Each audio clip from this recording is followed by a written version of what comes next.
Pinasok ng baha ang ilang bahay sa malaking bahagi ng Maguindanao del Sur dahil sa lakas ng pagulan. Abot tuhod na baha ang naranasan ng mga bahay na nasa mababang lugar. Hindi rin nakaligtas sa pagbaha ang ilang palayan. Pati ang mga kalsada, lubog din sa baha, kaya pahirapan ang paglabas sa mga residente.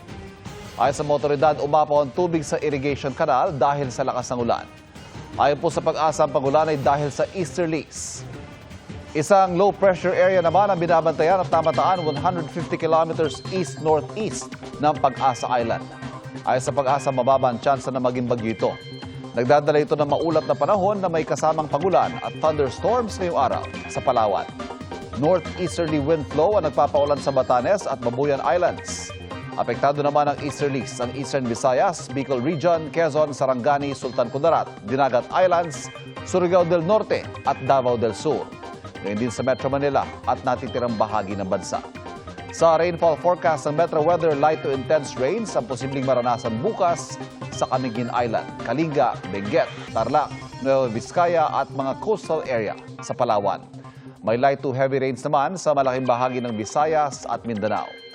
Posibleng makaranas ng light to moderate rains sa Metro Manila bukas.